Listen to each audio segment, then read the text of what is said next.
Bueno, buenas tardes a todos. Muchas gracias por la invitación. Para mí siempre es un placer participar en las actividades del SEAT. Me tratan muy bien, estoy muy a gusto. Así que cada vez que me inviten voy a estar con ustedes. Yo antes de empezar me gustaría compartir un poco la historia de cómo se dio la invitación a esta charla, porque me parece que sirve para describir el estado de situación de este tema.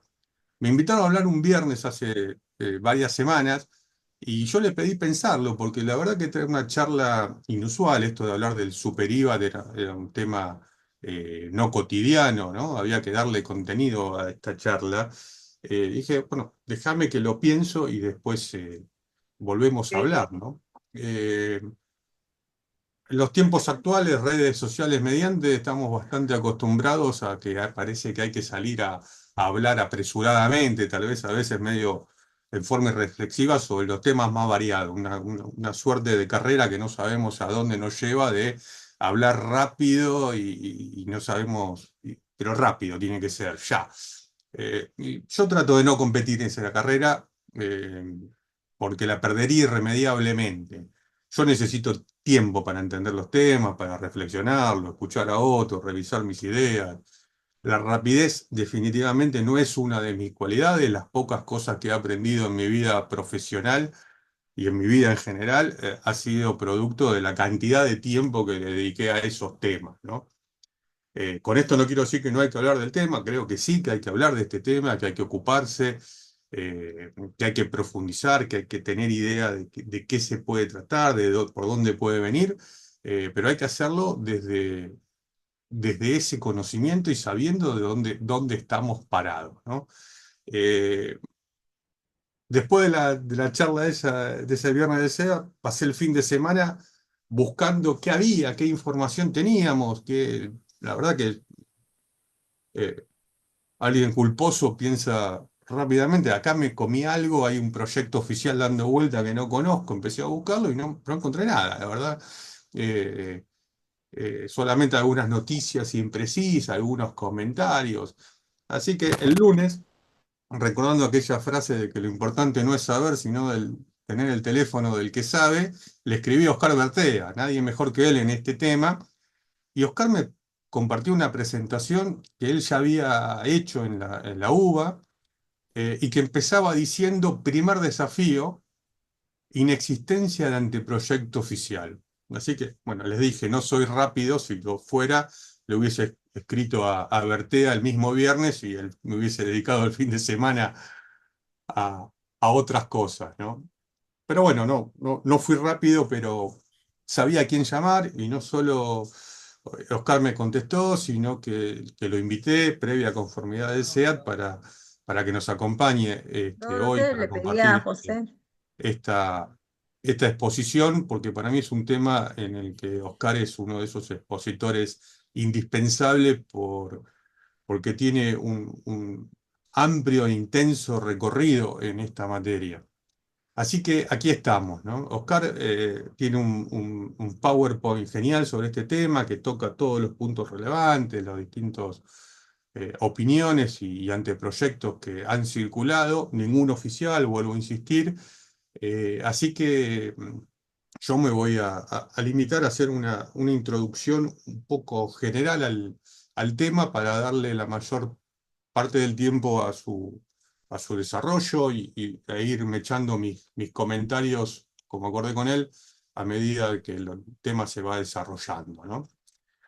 Eh, el tema que nos convoca es esencialmente fiscal más que tributario, ¿no? Una muy en común que tenemos con Oscar y con muchos de ustedes seguramente, cada vez que hablamos de los problemas que conciernen a la tributación local, ¿no? Como la desnaturalización del tributo tasa, de los regímenes de recaudación, los problemas en general del federalismo fiscal argentino, dice insistentemente, el problema no es tributario, el problema es fiscal. Me refiero a Juan Dogliani, ¿no? Juan insiste en esta premisa y creo que en esta oportunidad es perfectamente aplicable. El tema que nos convoca es esencialmente fiscal. Y cuando hablamos de que algo es fiscal, hablamos de algo que es más amplio que lo tributario. Hablamos de ingresos, pero también hablamos de gastos públicos, de cómo gasta y de cómo recauda el Estado, hablamos del presupuesto, del control del gasto, del déficit, del endeudamiento, de la emisión, de la inflación, también de los tributos, por supuesto, como un mecanismo más de financiación del gobierno. Y naturalmente, en un régimen federal como el nuestro, quien habla de temas fiscales habla también de distribución del ingreso y de los gastos, de las funciones, de las responsabilidades entre los distintos niveles de gobierno y las distintas jurisdicciones, ¿no? Y ese federalismo, que es algo incuestionable en nuestro sistema, porque lo tenemos en la Constitución, que es una Constitución federal, sin ninguna duda, y tenemos un montón de fallos de la Corte que hablan maravillas del federalismo, se contrapone, en mi punto de vista, con una historia fiscal que lo hizo añicos, que le hizo mucho daño a ese federalismo, por lo menos que no ha contribuido a su fortalecimiento, ¿no? Y creo yo que no tiene perspectivas de mejorar. No digo, no soy pesimista, lo digo esto como una observación, realmente ojalá que mejore, creo que si mejora puede ser una gran sorpresa para muchos de nosotros, ¿no? El federalismo no es sencillo, el federalismo es un régimen complejo, necesita de condimentos calificados, que hasta ahora, en mi opinión, nadie se mostró dispuesto a aportarlo, ¿no? Necesita actores lógicos, actores responsables, que sean prudentes, que sean coherentes, que muestren buena fe. Necesita que sus miembros tengan un grado de desarrollo equivalente, parejo, que exista diálogo, que los involucrados en el federalismo estén dispuestos a alcanzar acuerdos, a superar conflictos, a conciliar diferencias, a avanzar en ese federalismo. Les decía antes que hay una jurisprudencia de la Corte muy interesante a favor del federalismo, ¿no? Hasta podíamos calificarla de cierto romanticismo, ¿no? En sus alcances, ¿no? La Corte habla de el objetivo constitucional es hacer un solo país para un solo pueblo, que es la Constitución se ha propuesto hacer una nación centralizada, fundada en, no se ha propuesto hacer una nación centralizada, sino una unión indestructible de estados indestructibles, invoca reiteradamente el principio de solidaridad federal, define al federalismo como sistema cultural de convivencia, de interacción articulada, habla de evitar confrontaciones, de alcanzar la concertación, la razonabilidad, pero en mi opinión, insisto, nada de esto me parece que suceda en la realidad, ¿no? Yo creo que el federalismo se caracteriza más por una tensión permanente entre sus distintos integrantes que en la concertación, ¿no? Que yo veo que donde regula la nación y exime, atrás viene el impuesto provincial tratando de gravar, aunque la jurisprudencia ya haya dicho que no puede, lo intentará de todos modos.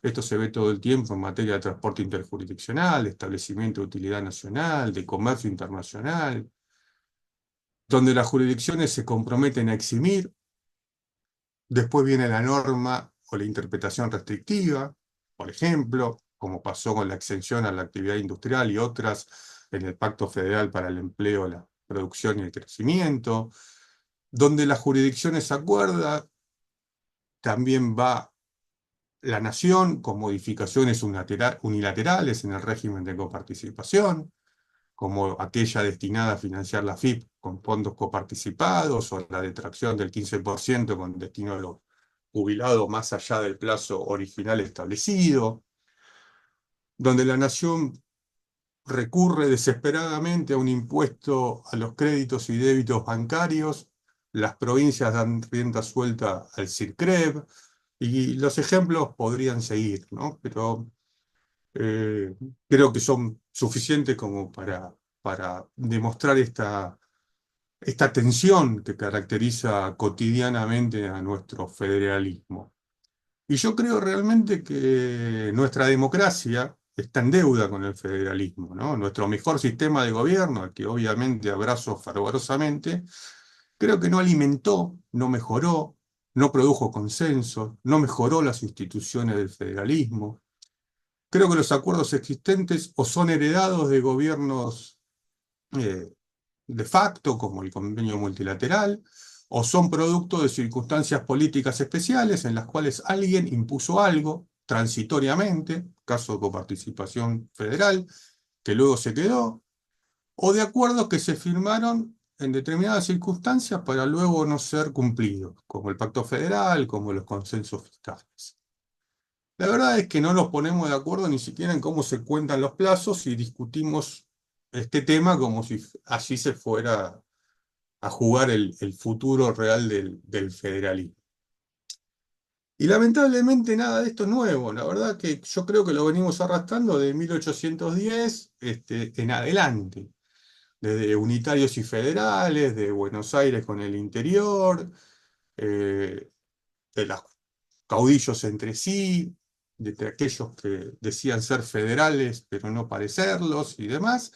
Venimos transitando eso. Creo que así fue como llegamos a la batalla de Caseros, a la Constitución Federal de 1853, de la mano de la Confederación, con la secesión de Buenos Aires, a una confederación que sin Buenos Aires quiso pero no pudo porque no tenía recursos suficientes, porque no tenía la aduana, porque no tenía el puerto de Buenos Aires, porque no lograba garantizar la libre navegación de los ríos, ni el intercambio comercial con el resto del mundo.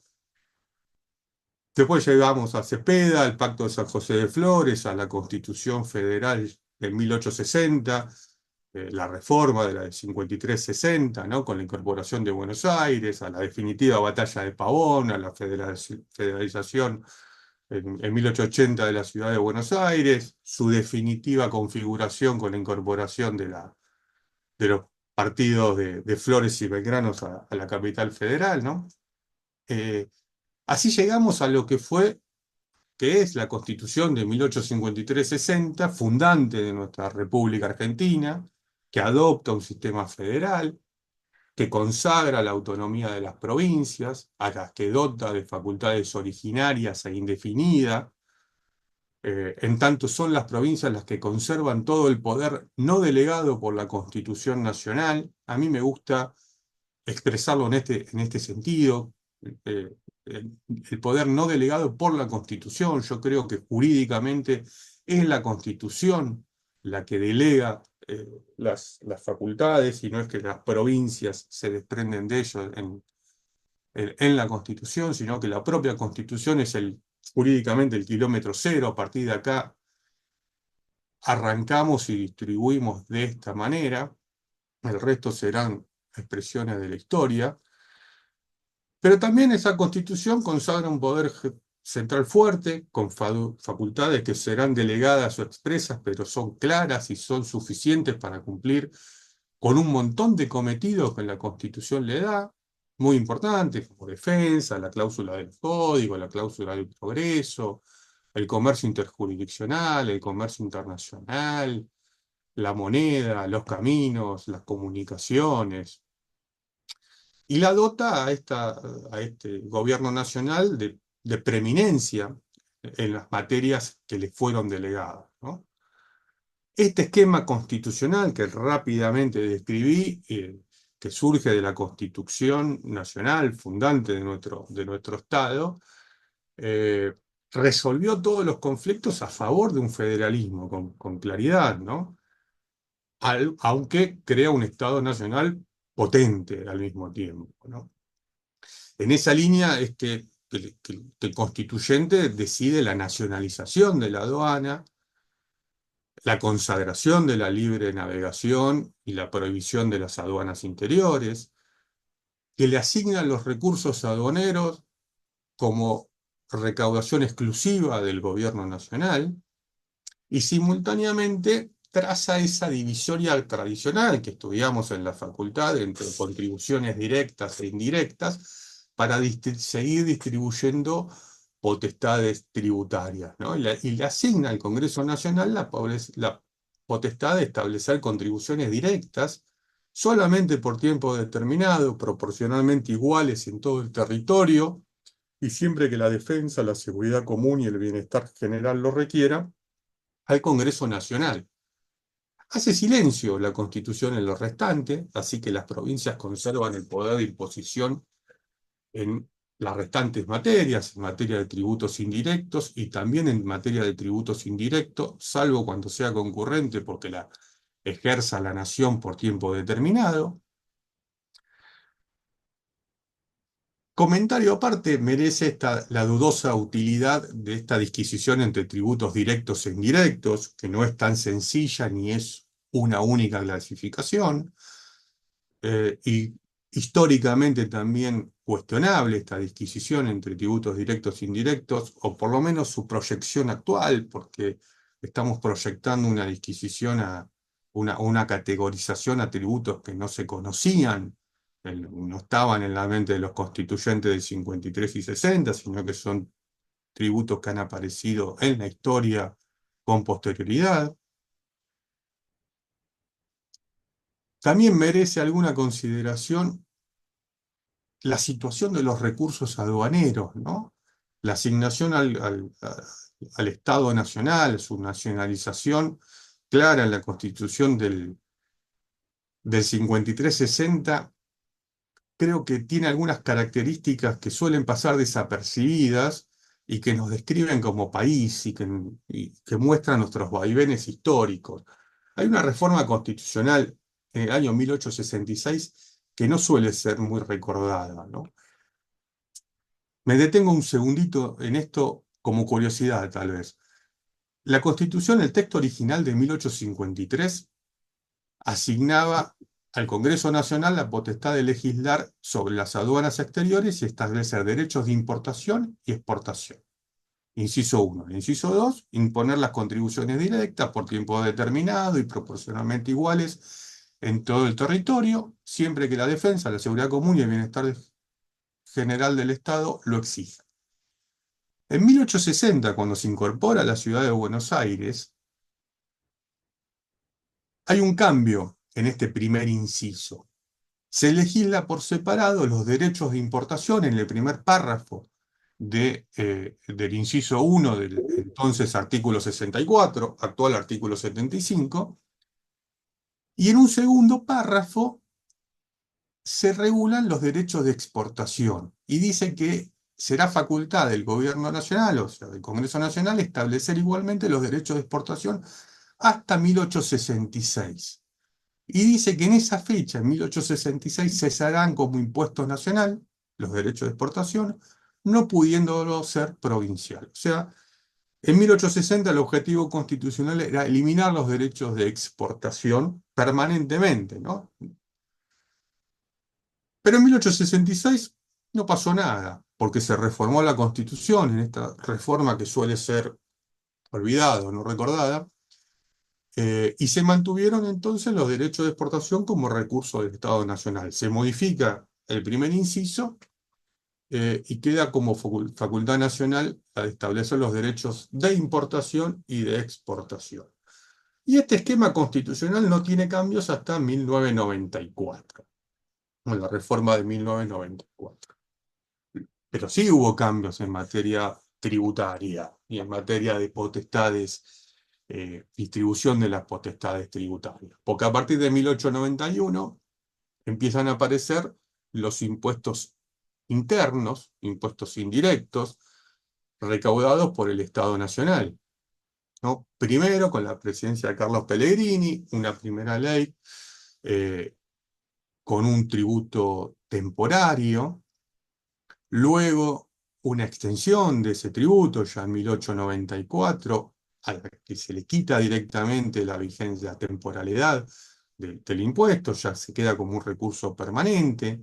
En ese contexto se da ese célebre debate entre Terry y Mansilla, Terry, ministro de Hacienda, que defiende la potestad del gobierno nacional para establecer contribuciones indirectas, Mansilla que se opone y dice que no le corresponde al gobierno nacional establecer contribuciones indirectas porque las potestades son expresas y restringidas y no están mencionadas. Eh, la posición de Terry era que cuando el artículo 4 de la Constitución Nacional alude a las demás contribuciones, está autorizando al gobierno nacional a recaudar tributos indirectos.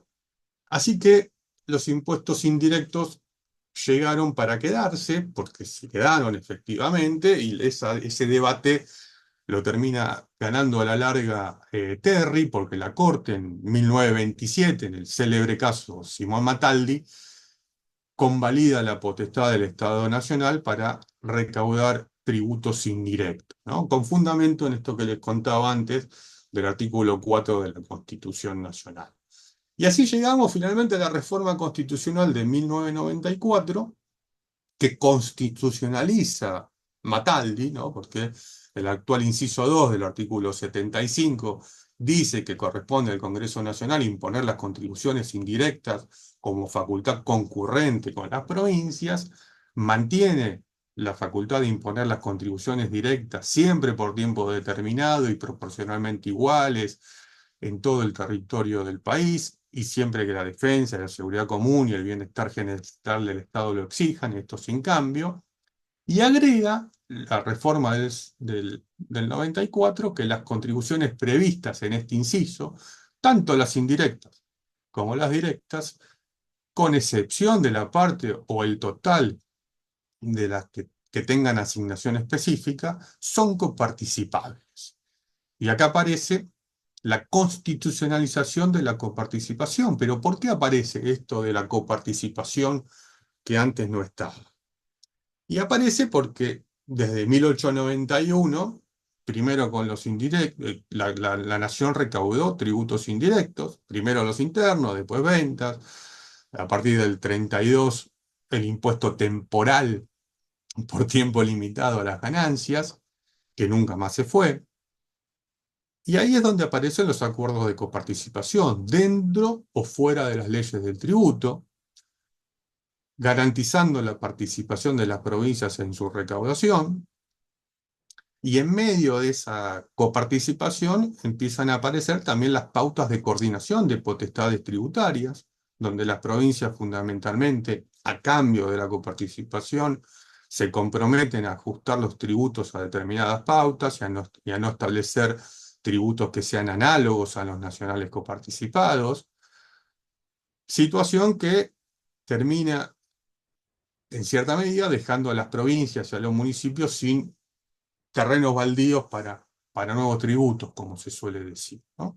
Porque los tributos nacionales coparticipados o las excepciones a ellos expresamente contempladas en la ley de coparticipación terminan alcanzando todas las manifestaciones de capacidad contributiva posible.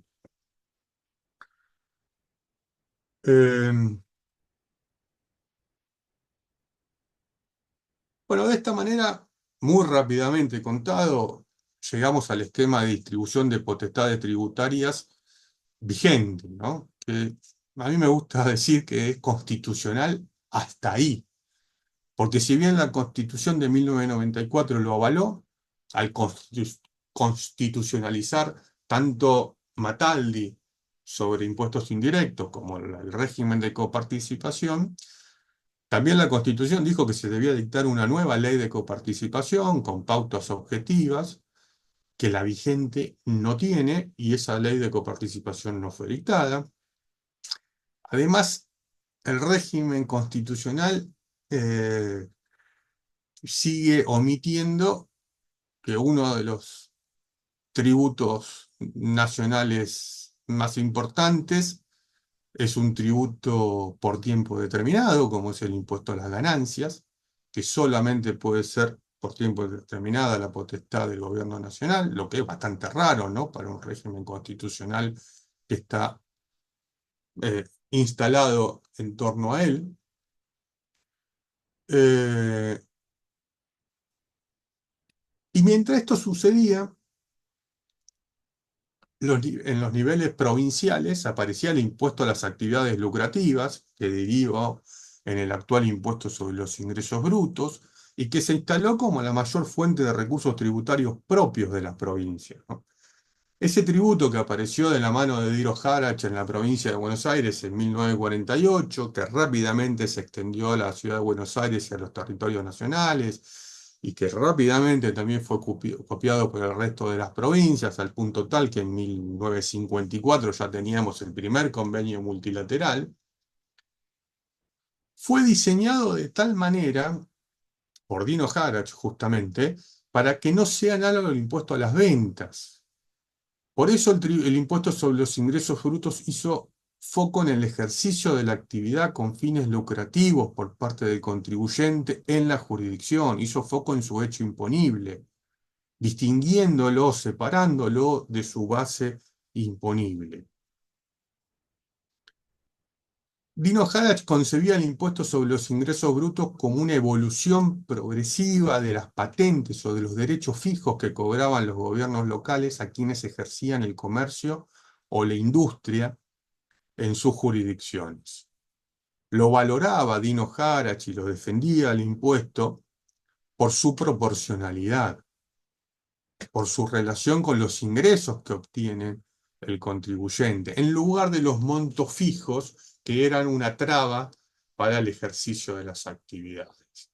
Y así Dino Harach lo defendía de las críticas y se hacía cargo de las críticas. Había una crítica fundamental que él aceptaba, que era la que atacaba la regresividad del impuesto sobre los ingresos brutos. Todos sabemos que los impuestos sobre los ingresos brutos no son una buena manifestación de capacidad contributiva. Con el mismo nivel de con el mismo nivel de ingreso, las capacidades contributivas pueden ser diversas y tratarlo de la misma manera no va de la mano con el principio de igualdad y equidad. Depende del margen de ganancia que pueda tener ese contribuyente, cuál va a ser su capacidad contributiva. Es más, el impuesto sobre los ingresos brutos es un impuesto que puede estar grabando incluso pérdida, porque no se hace cargo del resultado que obtiene el contribuyente, ¿no?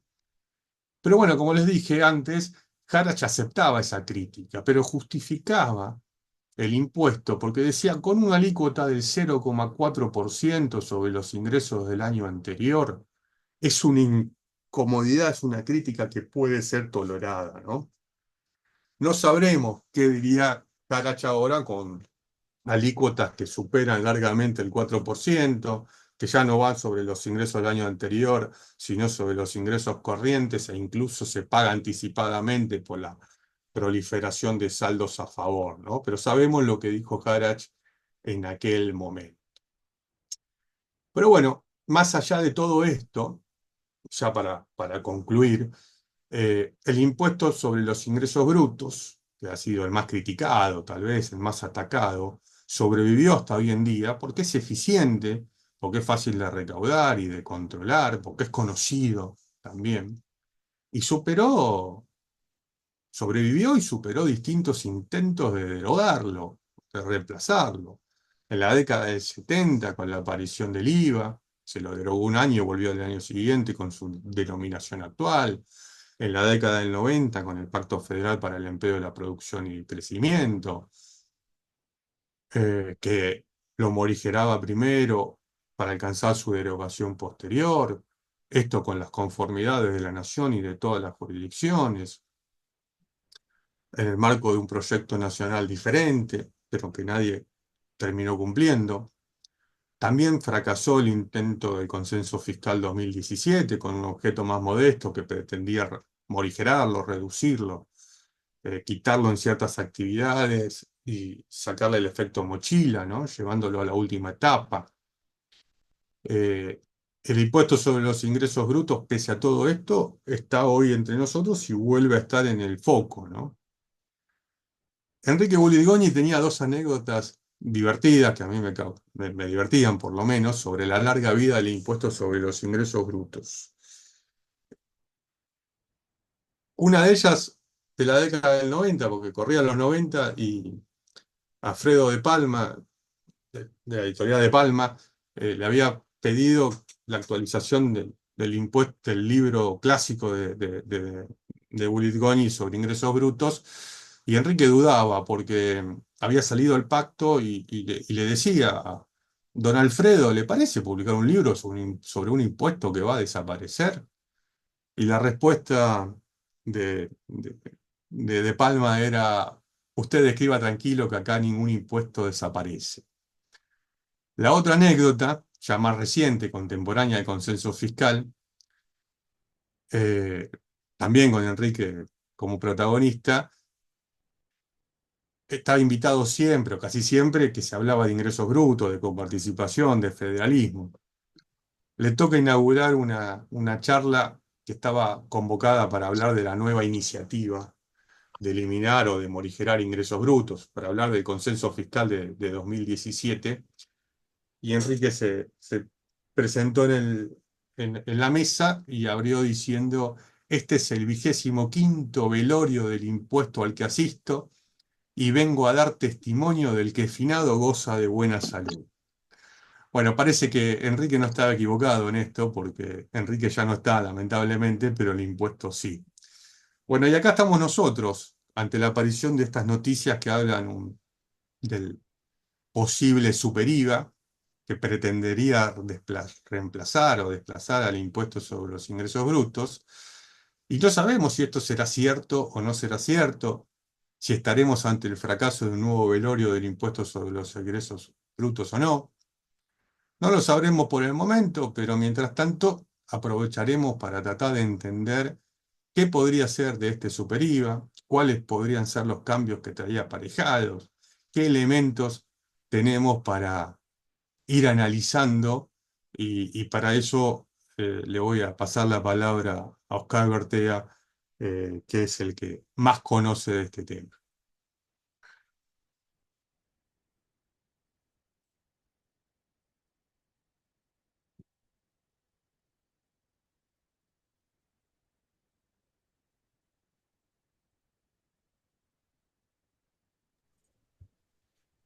Bueno, Rodrigo, muchas gracias. Gracias por tu exposición. Ha sido un recorrido con una cierta carga de angustia, pero es la realidad que vamos a hacer. Voy a hacer dos comentarios muy breves antes de compartir con ustedes mi PowerPoint. Y es dos cosas, ahí se dijo muchas cosas importantísimas, Rodrigo, como siempre. Pero hay una que me, siempre lo he dicho desde el 95. Eh, yo trabajé en la unidad del Ministerio del Interior, estaba a caballo entre el Ministerio del Interior y el Ministerio de Economía de la Nación, cuyo grupo hizo el anteproyecto de modificación del impuesto sobre los ingresos brutos en el marco del Pacto Federal para el Empleo, la Producción y el Crecimiento que hablaba Rodrigo del 93. La idea, digamos, el motor, el tren, lo comandaba Carlos Tacchi. No obstante, nosotros pertenecíamos al Ministerio del Interior. Y ustedes recuerdan que hubo una caída de los bonos mexicanos en el 94, fines del 94, y en el 95 hubo que ampliar, elevar la alícuota general del IVA del 18 al 21%, aun cuando en el pacto federal el gobierno nacional se había comprometido a no elevar la tasa efectiva del IVA más allá del 18%. Entonces dijo, el ministro de Economía de ese entonces dijo, vamos a aumentarlo 3 puntos durante un año con una asignación específica. La primera vez que se aplicaba la asignación específica de la Constitución Nacional, por un solo año, y después volvemos al 18%. Pero como dijo Rodrigo, lo señaló, los impuestos excepcionales de emergencia por un año nomás, etcétera, siempre llegan para quedarse. Y se quedó en el 21%. Y yo le decía a mi entonces secretario de Interior, el gobierno no le podemos exigir a las provincias el cumplimiento total del pacto porque el primero que ha incumplido el pacto es el Estado Nacional. Y ese era el argumento por el que yo consideraba que no podía exigirse mayor cumplimiento y mayor sacrificio a las arcas provinciales porque la nación no lo había hecho. Y lo otro que mencionó, muy importante, ojo con la Corte. Y esto también lo dije en el seno de la Comisión Federal de Impuestos. No es para corregir a nadie, por supuesto, pero yo soy un ex asesor de la Comisión Federal de Impuestos. En el seno de la Comisión Federal de Impuestos, cuando aparece el fallo de la Corte en 2015 en el caso Santa Fe, al final de ese fallo, léanlo con detenimiento, la Corte exhorta al gobierno nacional y a las provincias, pero especialmente al gobierno nacional, a desarrollar las reuniones que sean necesarias para sancionar un nuevo régimen de coparticipación. Porque existe en el derecho constitucional la doctrina que se denomina inconstitucionalidad sobreviniente. Es decir, cuando esta ley de coparticipación sancionada en 1988 no se adecua a la actual Constitución Nacional, porque no sigue los parámetros del artículo 2. Y la Corte está llamando la atención sobre este tema. Es más, les comento algo que es muy preocupante y no sé en qué estado estará el expediente, pero San Luis demandó al Estado Nacional hace muchos años, con posterioridad a la sanción de la Constitución nueva, al Estado Nacional por el 11% del IVA. Yo voy a referir ahora y voy a explicar ese 11%. El 11% que se recauda de IVA se destina al sistema previsional nacional y un poquito también de las provincias, muy poquito, mayormente al nacional. Y San Luis objeta esa detracción porque dice que es una asignación específica que no está amparada por la ley de coparticipación, porque no tiene tiempo determinado y mayorías absolutas, que es la forma de votación en el Senado y en diputados. Por lo tanto, hay que tener presente este dato porque la Corte en algún momento puede llegar a aumentar la presión sobre un nuevo régimen de coparticipación. Nada más que para... Bueno, perdón por este comentario sobre los antecedentes que citó Rodrigo. Me gustaría, Rodrigo, esto es para vos, que sigamos con el planteo que habíamos hecho al principio, que es el ping-pong, tal como lo hicimos telefónicamente el otro día, que fue muy enriquecedor para mí. Perfecto, perfecto. Bueno, entonces, si me permiten, voy a hacer la presentación.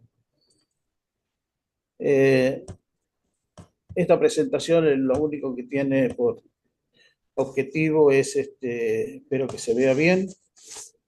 Ustedes díganme, por favor.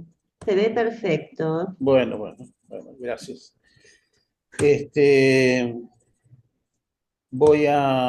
acomodando la camarita esta.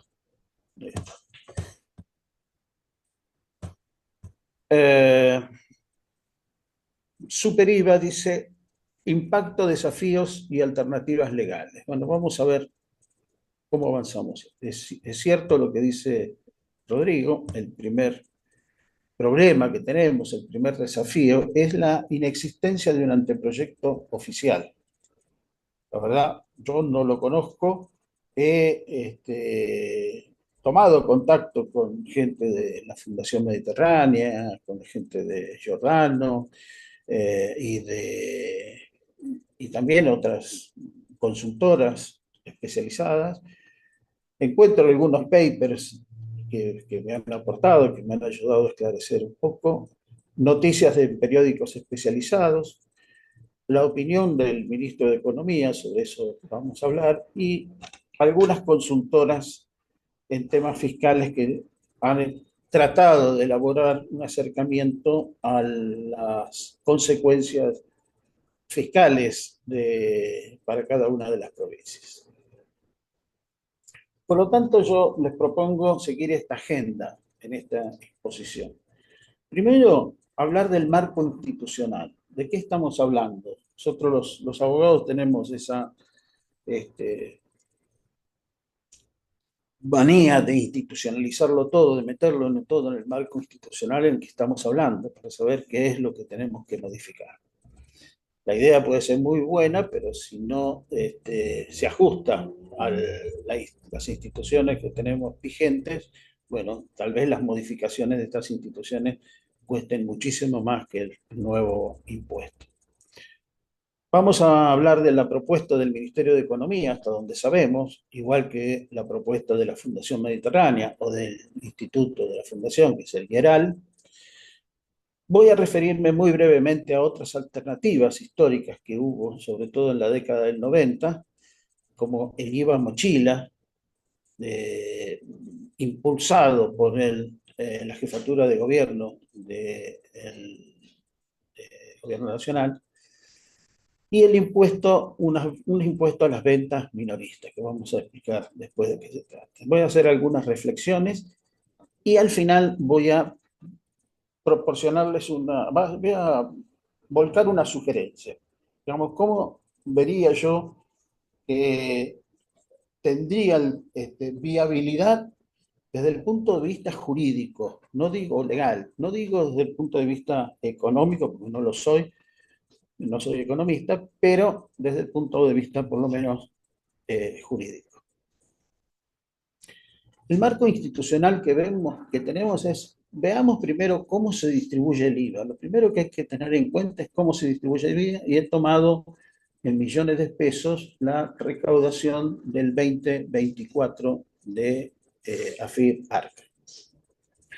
Lo primero que debemos descontar son las devoluciones. Hay que descontar los problemas de devoluciones. Sobre ese puntito después, al final voy a hacer un comentario. Sobre la recaudación neta, después tenemos que descontarle el costo de recaudación o el financiamiento de AFIP-ARCA, que es el 1,9%. Ustedes saben que, si bien, como dijo Rodrigo, se declaró inconstitucional el 1,9% que estaba previsto en el decreto 1399 del 2001 y se dejó de lado, el sistema ahora es que ese 1,9% se va a tomar de la recaudación de cada impuesto, de cada línea de impuestos.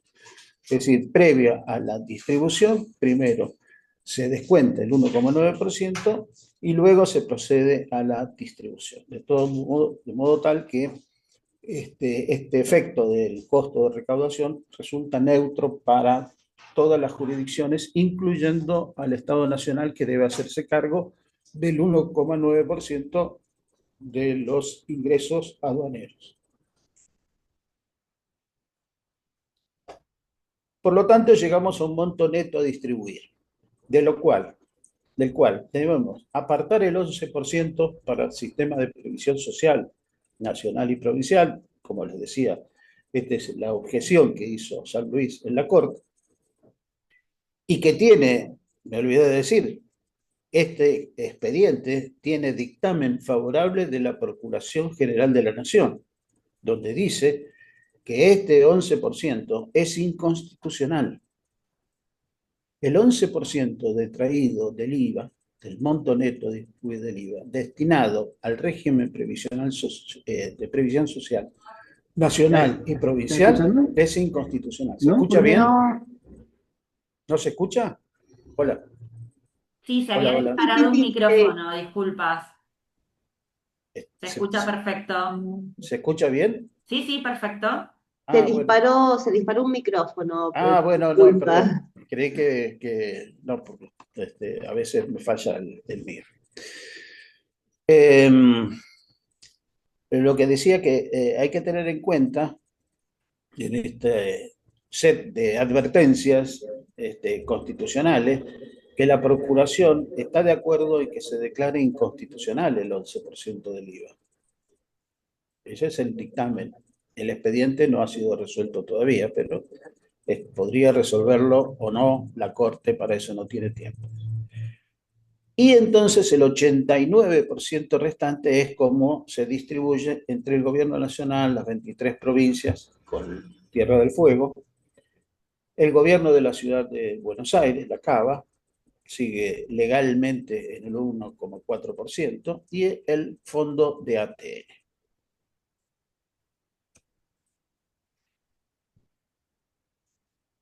La Ley de Coparticipación Federal de Impuestos 23.548 fue sancionada en 1988, como dijo Rodrigo Lema, un régimen transitorio que llegó para quedarse, cuya masa coparticipable está compuesta por todos los impuestos creados y a crearse.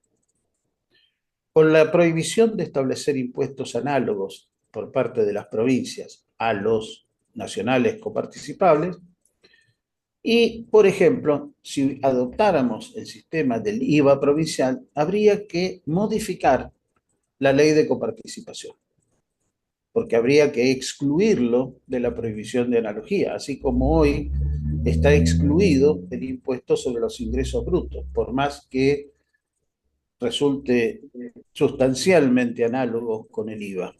No es idéntico, pero podríamos decir que es sustancialmente análogo con el IVA nacional. Entonces, para incorporar un IVA provincial, lo primero que tenemos que hacer es modificar la ley de coparticipación y después derogar ingresos brutos, naturalmente.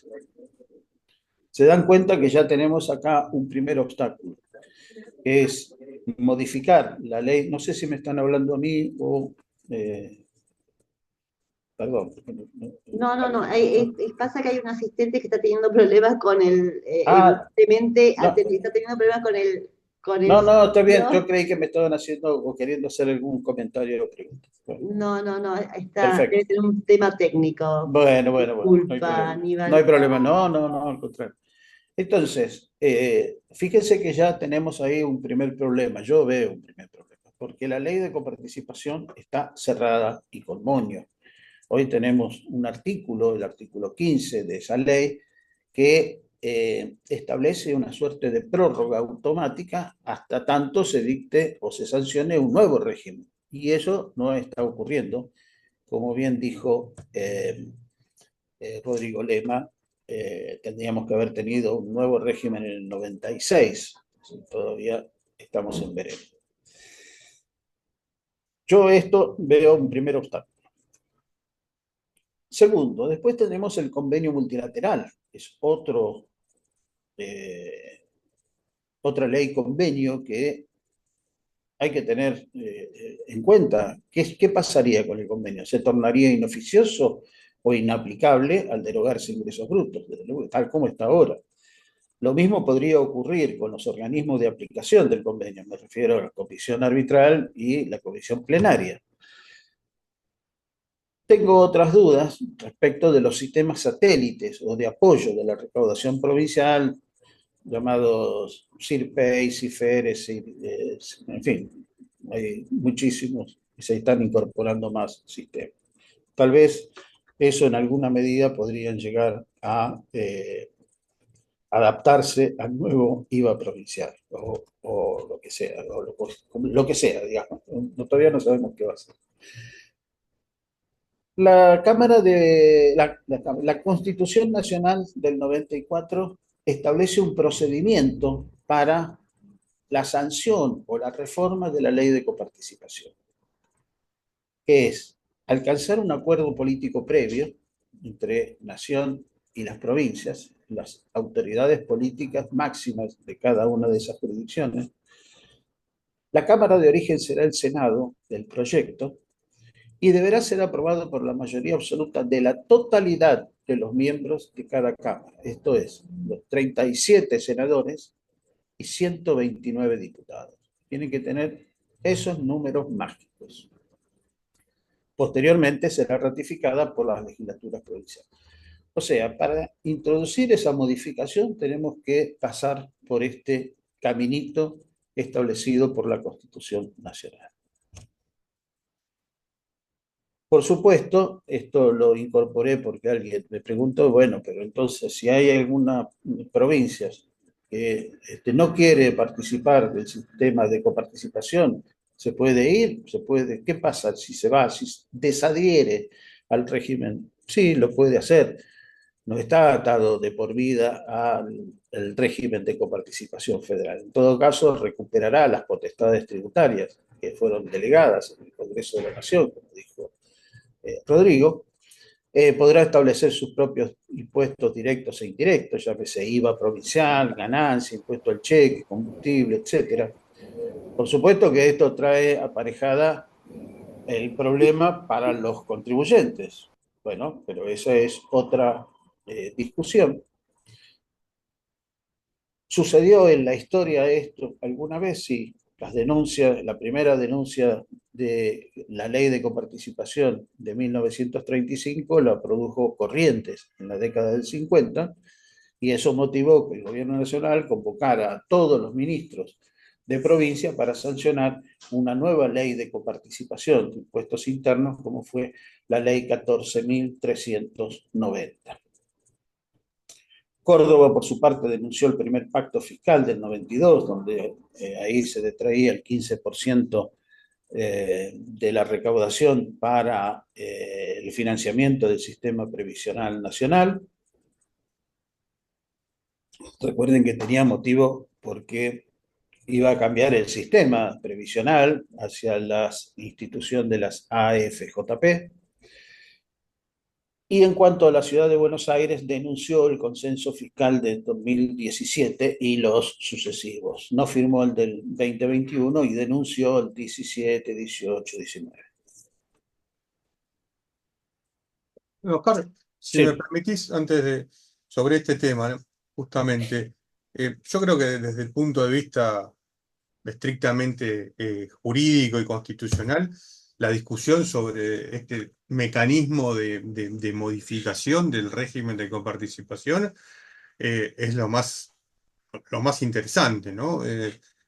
Venimos escuchando tal vez cada vez más opiniones que empiezan a decir que no se requiere unanimidad, que a mí me preocupa, ¿no? Para la modificación del régimen de coparticipación. Acá tenemos un tema sumamente interesante porque hoy tenemos un régimen que está hecho sobre la base de una ley convenio con el acuerdo de todas las jurisdicciones. Modificar ese régimen de coparticipación a través de la unanimidad parece imposible en la práctica. Hay quienes empiezan a escribir y empiezan a sostener que no necesariamente se podría requerir la unanimidad. Hay quienes empezaron a opinar que se podría reglamentar el proceso de reforma de la Constitución Nacional, como que el 75 sería reglamentable, respetando las mayorías. Y a mí ese es un aspecto que me preocupa. Me cuesta mucho pensar un régimen de coparticipación con provincias afuera. Entiendo esto de que puedan desadherirse, que puedan denunciarlo y demás, pero realmente pensar un régimen de distribución de potestades tributarias, sobre todo porque el complemento que hace el régimen de coparticipación en el sistema fiscal argentino es muy importante, ¿no? Más allá de la distribución, el ordenamiento y la coordinación es realmente relevante. Y estar pensando en esta disparidad de criterios me parece preocupante, ¿no?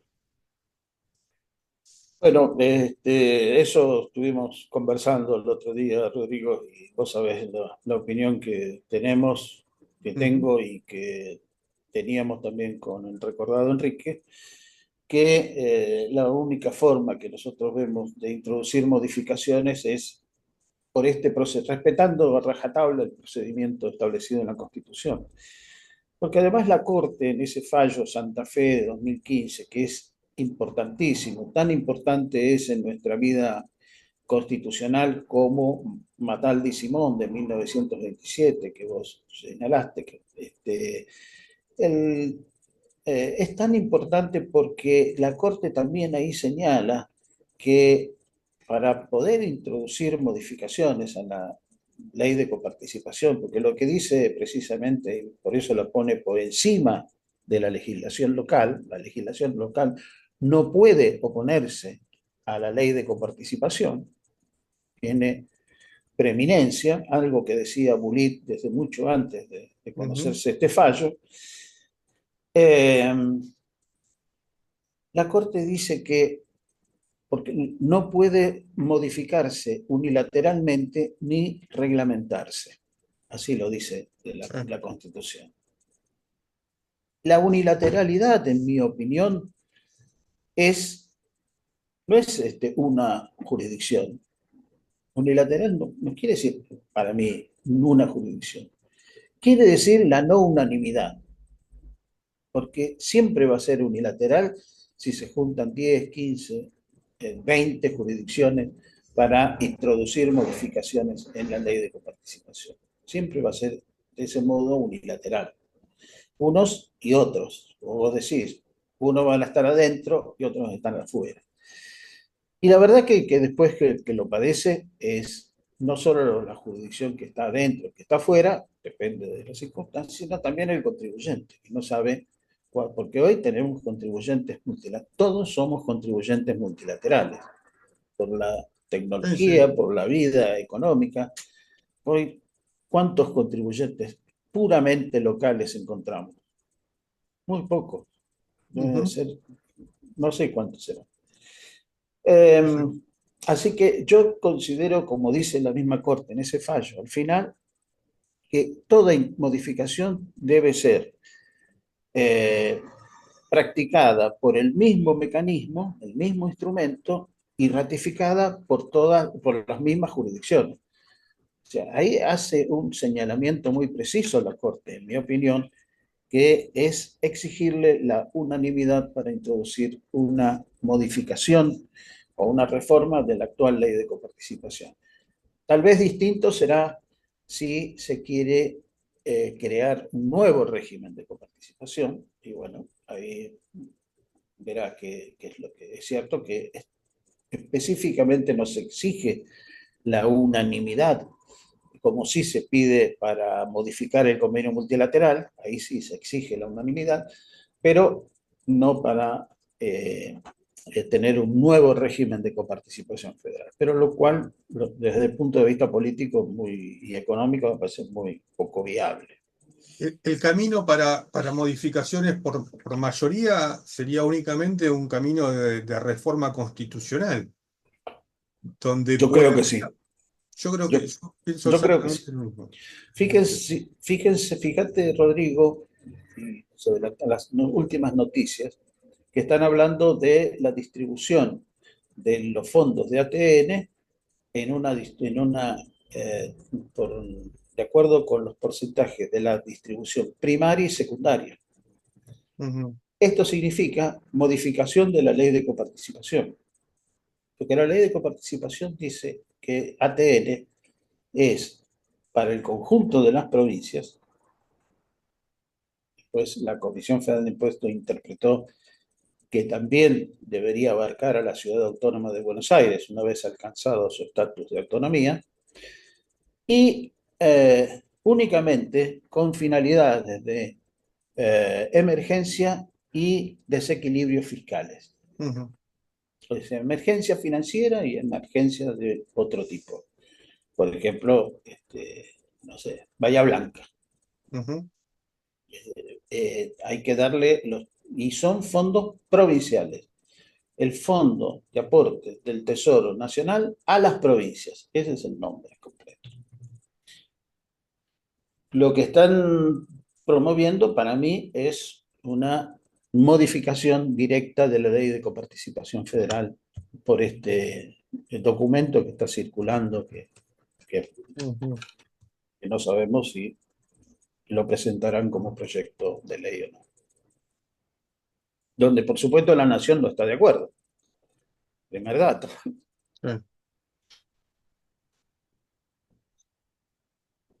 Bueno, avanzo entonces con la propuesta del Ministerio de Economía. No tengo idea cómo vamos con el horario. Vamos bien, me parece.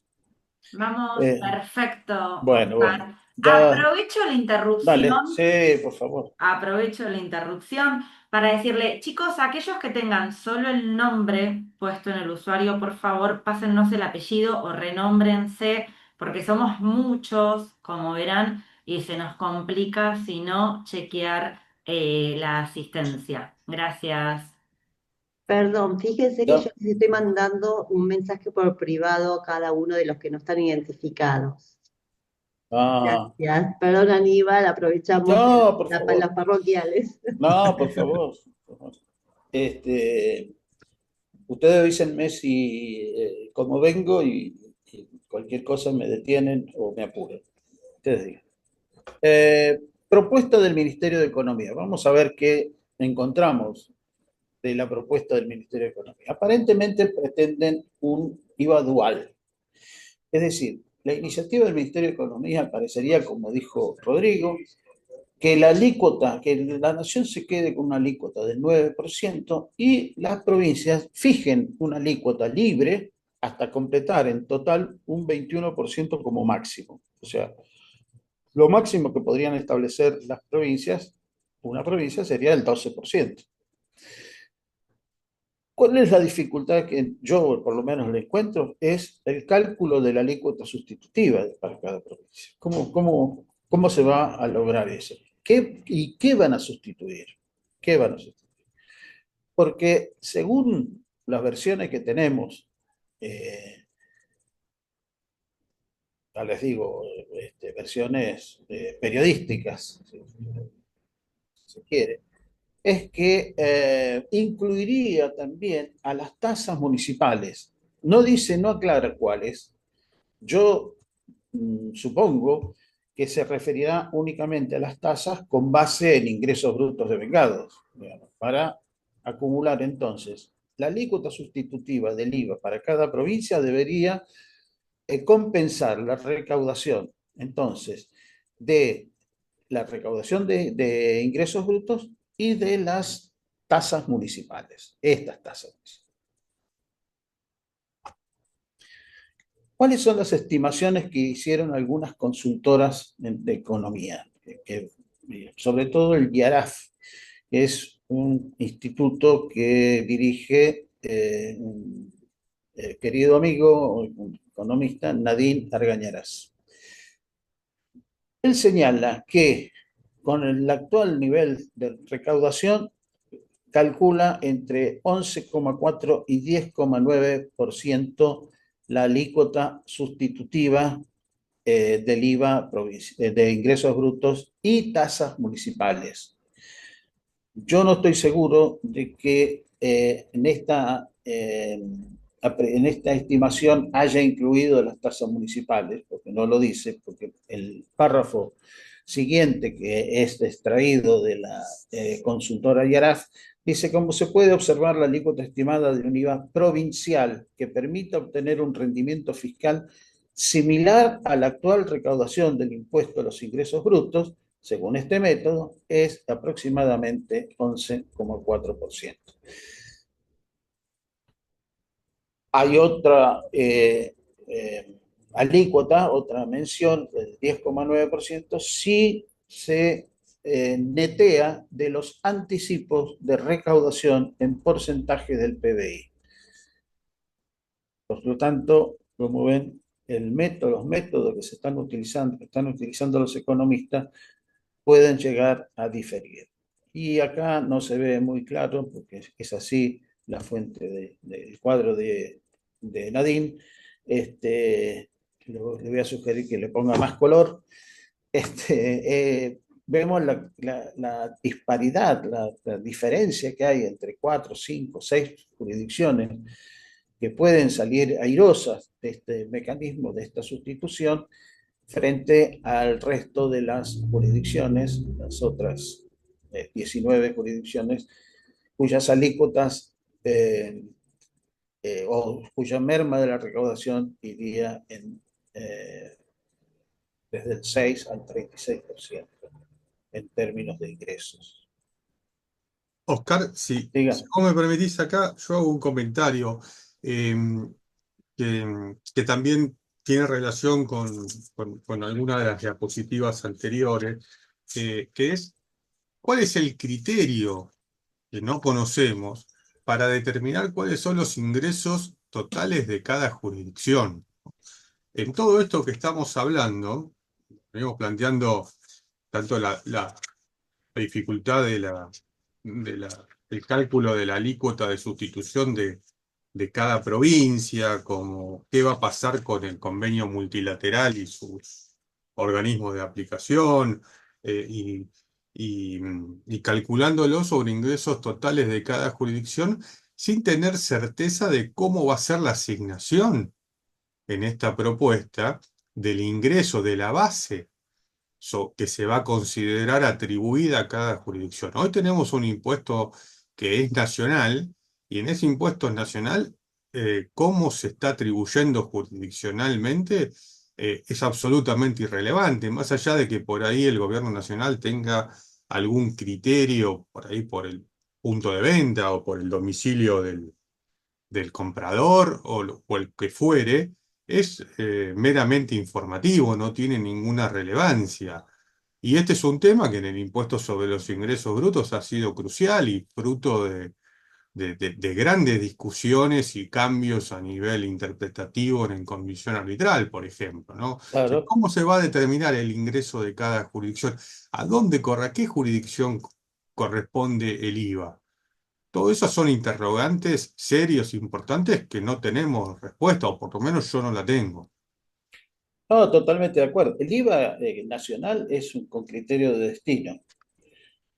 Y fíjate vos que ingresos brutos, por supuesto con las particularidades que tiene el impuesto, eh, tiene como una mezcla entre criterio de destino y criterio de origen, que es justamente toda la jurisprudencia de la comisión arbitral.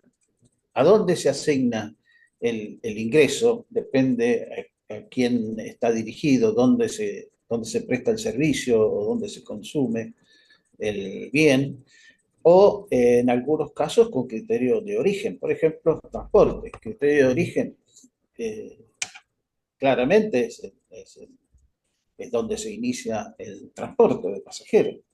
Ujú. Es decir, por eso no es idéntico ingresos brutos e IVA.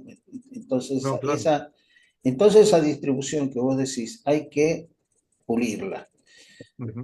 Yo creo que, pienso, voy a pasar a la filmina siguiente, no, estoy confundido. Entonces, en la Fundación Mediterránea están proponiendo, sí, un fondo de nivelación, es un fondo compensador, que no sé también cómo se llegará a distribuir.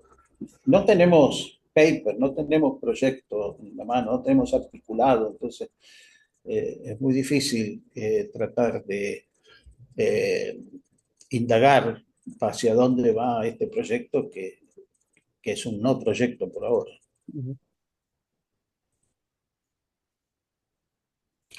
La propuesta de la Fundación Mediterránea, que hizo Osvaldo Giordano y su gente a través de IERAL, que es otro instituto, dice que habla de un IVA único. Entonces, administrado por el gobierno nacional, yo a este le llamo super IVA, en una de esas yo tengo alguna confusión, pero ustedes me ayudarán a aclararlo, con una alícuota unificada que pretende sustituir ingresos brutos y tasas municipales también. Eliminación de todas las exenciones posibles, distribución de la recaudación según el valor agregado en cada jurisdicción, eso es lo que vos decías, ¿eh?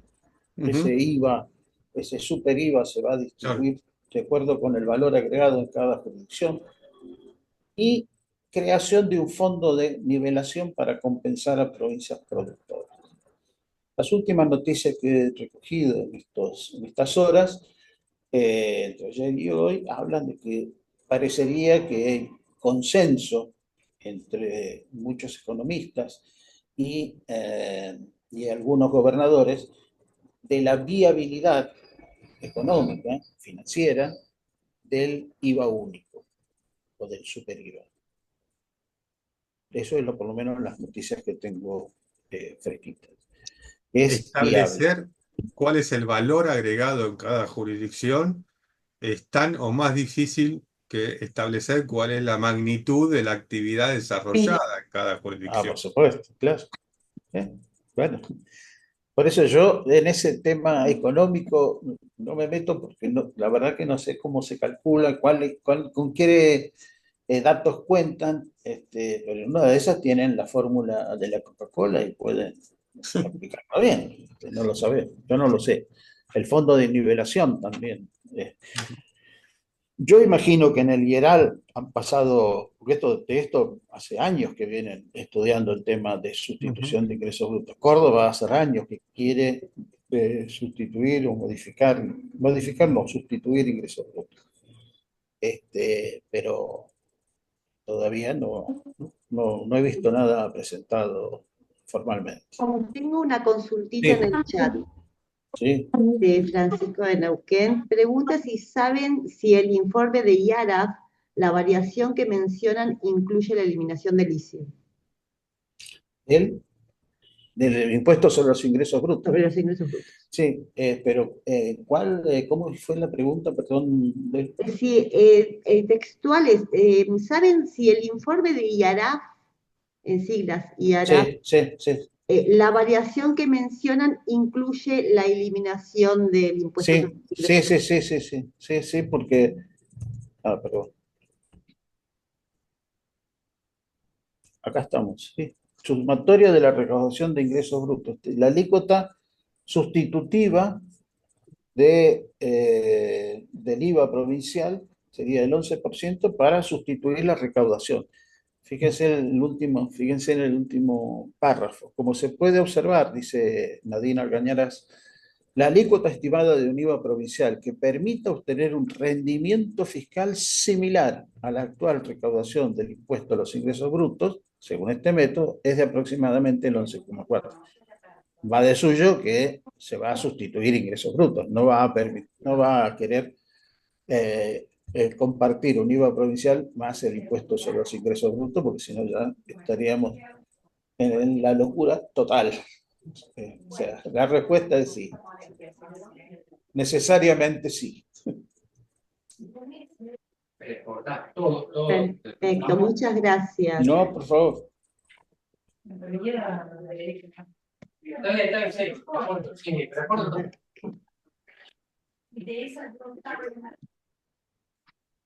Bueno, entonces este IVA único de la Fundación Mediterránea se puede, lo esquematiza Figueral de este modo: sustituir, refundir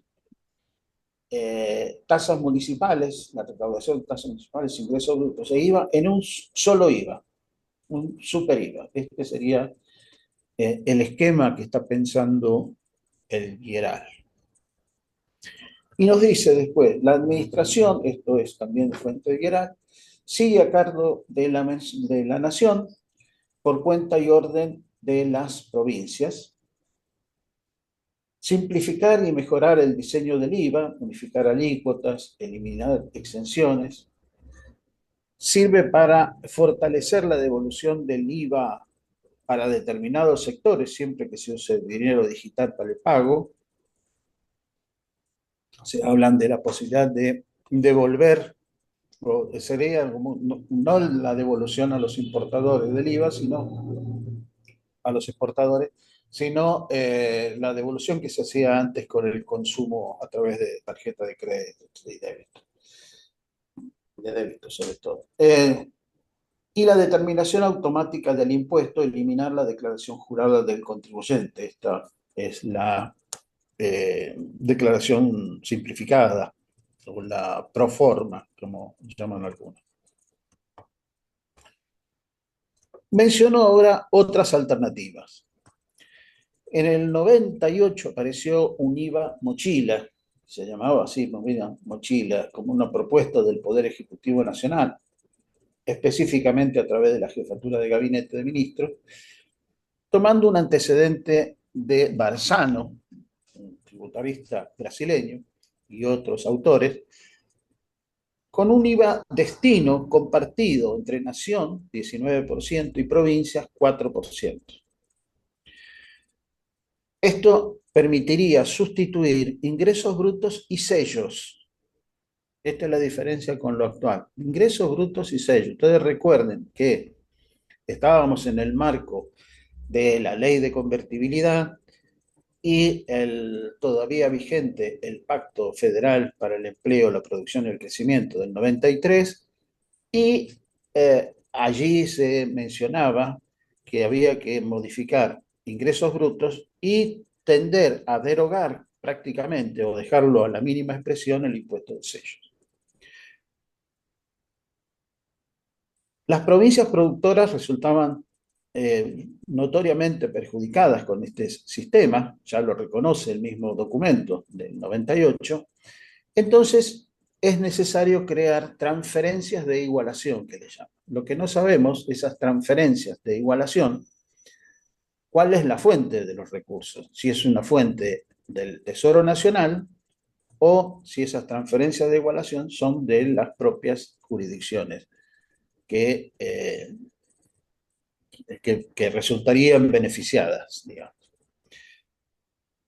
Las bases imponibles y las exenciones serían similares en nación y provincias, entonces ahí adoptarían este IVA mochila. Es como si lo recaudara la nación e inmediatamente en la recaudación, antes de ingresar a los tesoros de cada uno de las jurisdicciones, se distribuyeran 19% para la nación y el 4% para las provincias.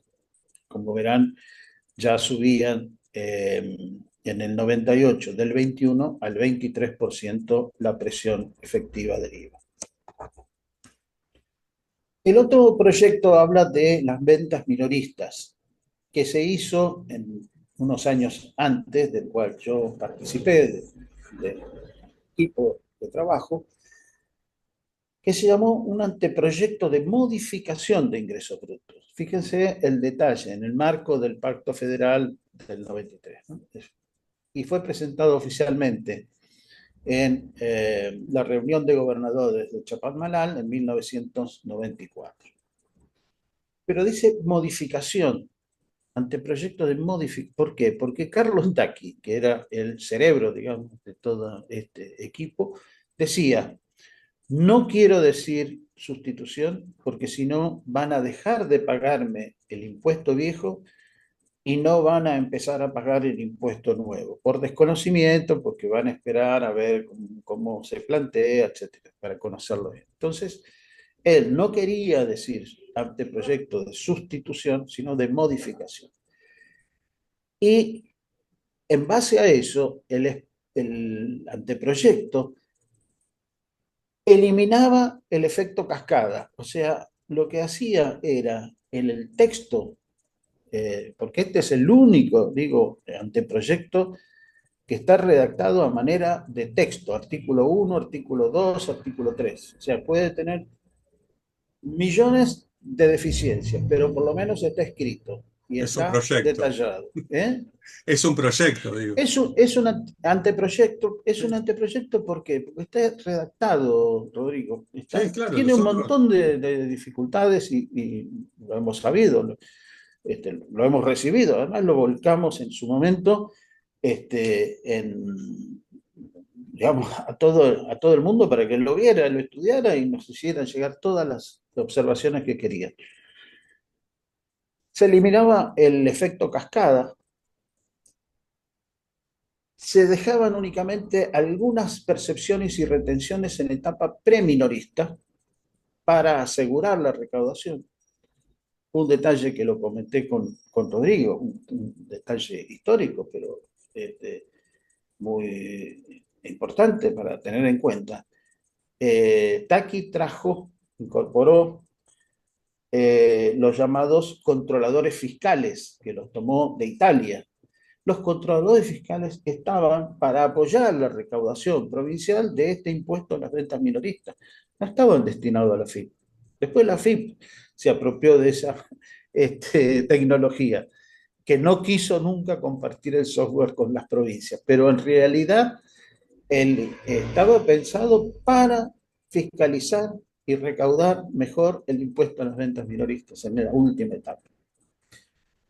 Desestimó la alternativa de un IVA provincial, y vuelvo a algo que dije al principio, la devolución del IVA a los exportadores, porque Tacchi decía, si es tengo una lucha con la devolución a los exportadores del IVA nacional, no me imagino a todas las jurisdicciones devolviendo un IVA provincial a los exportadores, como hay que hacerlo para cumplir con los tratados internacionales, para no exportar impuestos, por supuesto.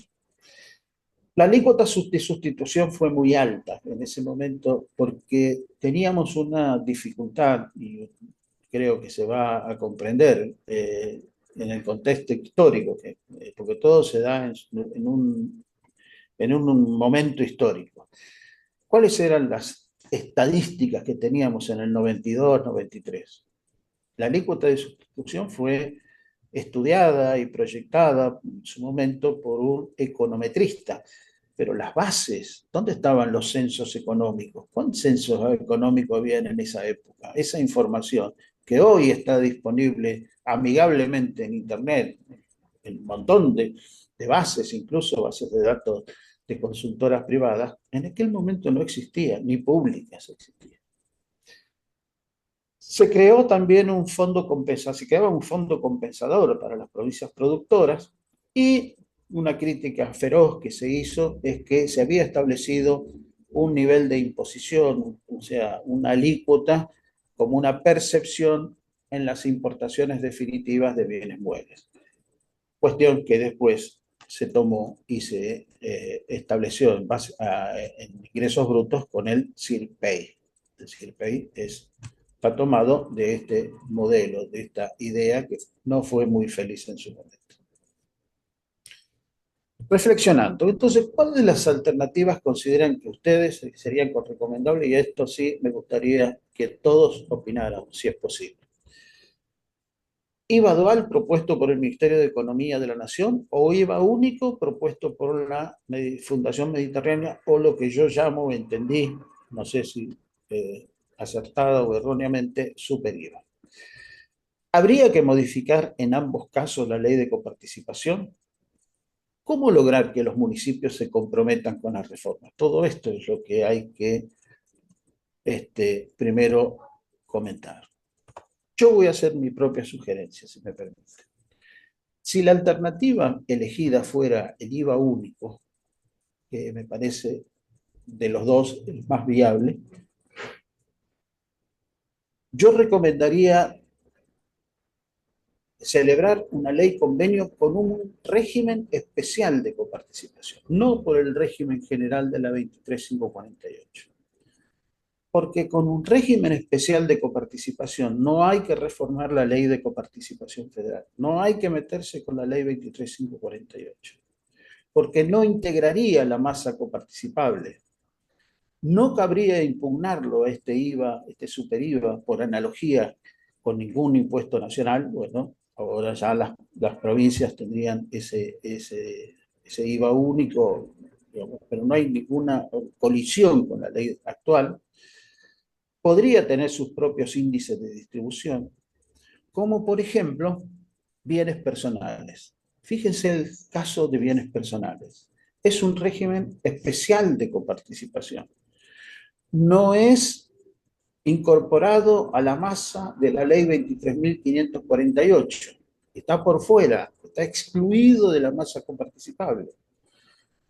Por eso se distribuye de un modo distinto de la ley de coparticipación. Por eso no se distribuye a municipios expresamente, y por ser un régimen especial, bienes personales no puede ser impugnado por analogía con ningún impuesto provincial. Las primeras observaciones que se hicieron hace muchos años fue el impuesto sobre las embarcaciones de provincia de Buenos Aires, provincia de Santa Fe, Entre Ríos, etc.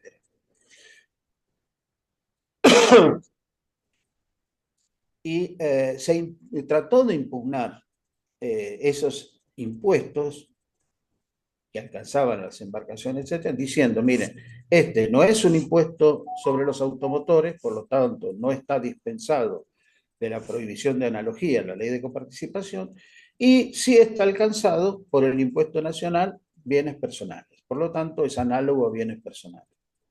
Y eso no es así. porque bienes personales está fuera del alcance de la ley 23.548. Va aparte, se distribuye aparte, y entonces este impuesto, es más, las provincias podrían establecer un impuesto sobre los bienes personales provincial, sin ningún problema.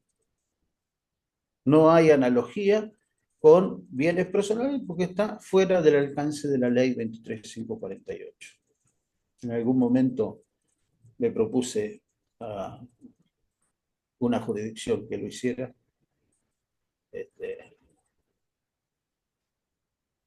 La alícuota sería única de sustitución de ingresos brutos y tasas municipales. Ahí me permito tener alguna objeción respecto de las tasas municipales. Bueno,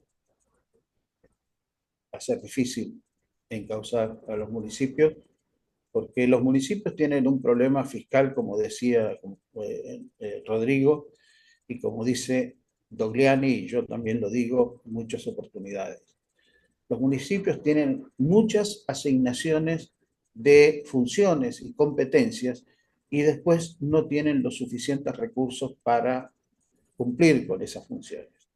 Entonces, o por lo menos están muy acotados a tasas. Y eso técnicamente es muy difícil. No se puede financiar servicios indivisibles con tributos divisibles.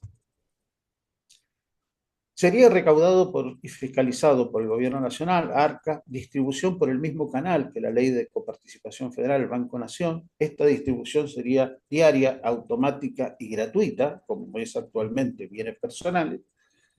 Ojo con la gratuidad del Banco de la Nación Argentina, porque en las noticias de último momento también dicen que se va a intentar privatizar en parte o por lo menos incorporar capital privado al Banco de la Nación Argentina, y yo creo que va a ser la oportunidad para que desaparezca la gratuidad en la distribución de los fondos coparticipables, en general ya, no solamente por el régimen especial, sino en general, como sucedió con el Banco Hipotecario cuando se privatizó. Y se debería ser coparticipable con los municipios que deroguen esas tasas que colisionan o que se apoyan en los ingresos brutos devengados. Creo que acá termino. Disculpen, esa es mi recomendación. Régimen especial de coparticipación. Bueno, muchas gracias a todos. Y perdón si me explayé más de lo debido. Oscar, muchísimas gracias. No sé si Rodrigo tenés algo para aportar. No, llegué bien. Yo tengo poco más para aportar, ¿no? A modo de conclusión, la verdad que yo estoy muy de acuerdo con cualquier iniciativa que tienda a disminuir la presión tributaria y a simplificar el régimen tributario también, ¿no?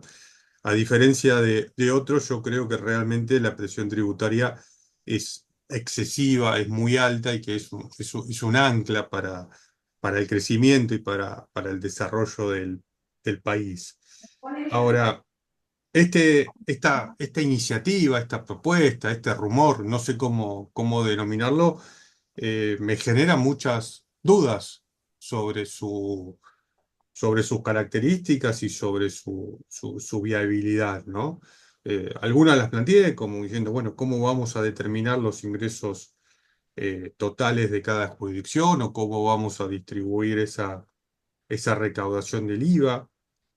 ¿Cómo se aplica y si se aplica el mecanismo de crédito y débito fiscal entre las jurisdicciones?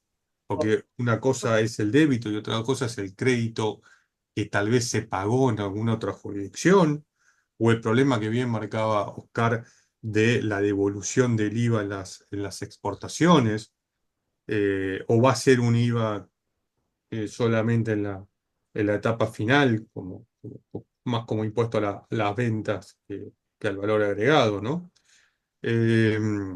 No tengo claro en este tema quién hace el esfuerzo fiscal, ¿no? Para estos cambios, ¿no? ¿Dónde están? ¿Quién va a ajustar? ¿Cómo se va a ajustar? ¿Dónde se va a ajustar? Si va a implicar realmente una una menor carga tributaria. Pero bueno, creo que nos vamos todos con un montón de preguntas y un montón de aportes para seguirlo pensando y vamos a estar atentos a ver si tenemos nuevas novedades. Creo que más que eso, con los elementos que tenemos, no podemos hacer. Oscar Rodrigo, tengo una consulta de Carlos Pizarro, no sé si fue ya respondida, la de coparticipación de provincia, municipios, no dependería de las legislaciones provinciales. No la vi. ¿En qué momento de la charla enganché esa ¿Cómo, pregunta? perdón? No entendí Carlos Yo tam- Pizarro de Santa Sí, Cruz. La coparticipación de provincia, municipios, ¿no dependería de las legislaciones provinciales? sí, sí, sí, por supuesto.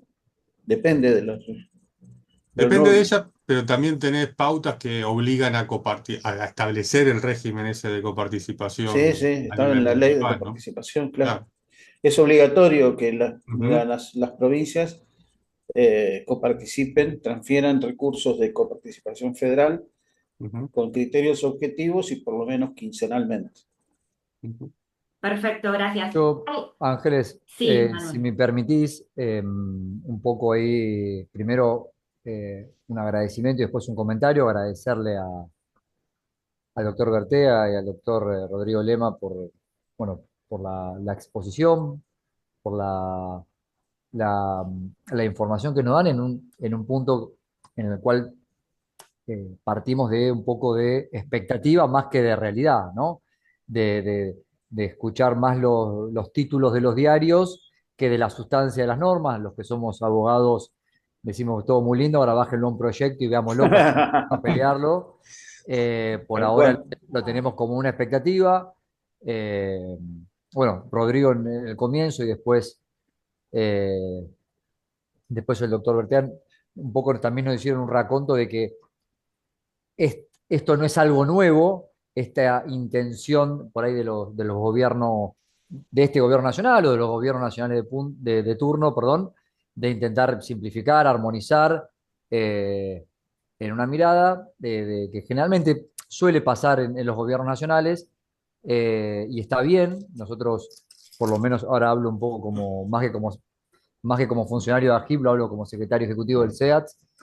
Nosotros en el SEAT y como representante de la Comisión Arbitral de Ciudad estamos también en esa línea. Muchas veces los que por ahí pasa en la parte práctica es que si bien este gobierno le puedo conceder a una cierta cambio de actitud en ello, muchas veces los ajustes terminan o las simplificaciones terminan siendo sugeridas para los fiscos provinciales y municipales, ¿no? Digo, no discutimos débitos y créditos, que es un impuesto Claro. delirante. Ingresos brutos es un impuesto malo y créditos y débitos es un impuesto delirante, ¿no? Vos depositar plata y te la retengan por el solo depósito Es y un la no extracción. impuesto. Es un delirio que es muy difícil entenderlo en la Argentina, que ya somos creativos para entenderlo, ¿no? Eh, pero por supuesto que quiero hacer ahí mi parroquial y ahí sí poniéndome la camiseta un poco de- de representante, de que nosotros por lo menos en comisión arbitral, y eso quiero dejarlo resaltado sobre todo las autoridades que conducen en este momento y los que acompañamos como representantes, estamos en esta idea de intentar simplificar, intentar armonizar. Estamos trabajando fuertemente también, aunque parezca una contradicción, en estos regímenes nuevos de CIRTAC, CIRCIP, que contaba el doctor Bertea. La idea es justamente evitar 24 regímenes de tarjeta de créditos provinciales para ir a uno único administrado, que uno podría decir, bueno, podría haber un único régimen, ojalá, pero la realidad es que hoy en muchas jurisdicciones tenemos, así que lo hablo de AGIP, regímenes propios de diversos tipos. La idea es ir a simplificar, que el contribuyente tenga una ventanilla única. Por eso también estamos intentando generar un padrón federal, un domicilio fiscal federal, intentar simplificarle la medida que podamos, y también teniendo en cuenta lo que también se comentaba recién, es que, bueno, después los municipios, sobre todo, y las provincias, después nos tenemos que dar vuelta y obviamente ir a dar servicios, ¿no? Servicios que después tenemos inescindiblemente que dar, por nuestras facultades, por nuestras potestades y por nuestras constituciones. Eh, es un tema complejo. Los que trabajamos en comisión arbitral lo sabemos. Sabemos que se ha mejorado mucho y todavía nos queda un camino por andar. La multiplicidad de voces y de facultades, como es en este caso el convenio, genera a veces resultados complejos. Creo que estamos en un buen camino y obviamente si prospera este nuevo impuesto que todavía no sabemos y viene a complementar, reemplazar o sustituir lo que ya está, bueno, obviamente que desde las provincias veremos la viabilidad y si esa viabilidad nos permite afrontar nuestras obligaciones, bueno, trataremos de armonizarlo como lo estamos haciendo en la actualidad, ¿no? Si me permitís, Manuel, justamente sobre eso quería acotar, lo dijiste al final claramente. No, no hay que pretender tal vez la unificación, pero sí la armonización. Ya sería un gran paso. A veces armonizar es mucho más que el caos, desde luego. Total. Por supuesto, la certeza es un bien muy, muy valorado, ¿no? No, no, y es lo que nos pasa justamente, digo, voy a poner un ejemplo, le di entre comillas un crédito al gobierno nacional de intentar alguna simplificación, alguna chique, bueno, ahora en oposición, y todos los que estamos acá lo sabemos, el caos, la anarquía que nos generó la explosión de la discontinuidad del SUSERP, digo, con los registros, digo, un sistema que era malo, conocido, pero que funcionaba, ahora estamos de a poquito, el SEAT ha puesto su granito de arena, intentando armonizarlo, intentando simplificarlo. Hoy vender un auto en la Argentina es una tarea compleja, ¿no? Saber si tiene deudas, si tiene infracciones, qué problemas puede tener. Ahí nos vino a desorganizar algo que funcionaba bien y bueno, y ahora estamos intentando resolverlo, con lo cual la armonización y la simplificación es un valor agregado y bueno, esperemos que si va a salir algún proyecto, que sea lo más, nunca pueden ser hechos por unanimidad, pero que sea lo más consensuado posible para que esto no nos explote una bomba en la cara a los que después tenemos que dar respuesta a nuestros representados, ¿no?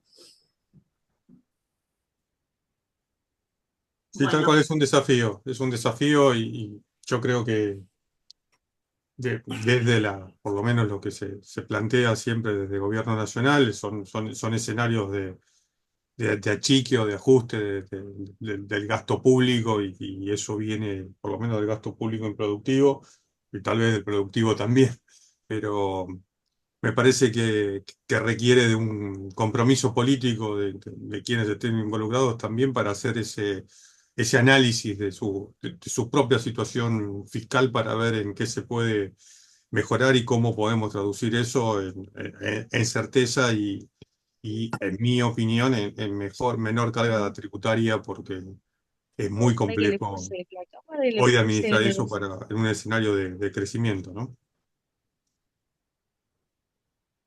bueno, muchas gracias a todos, hasta acá llegamos.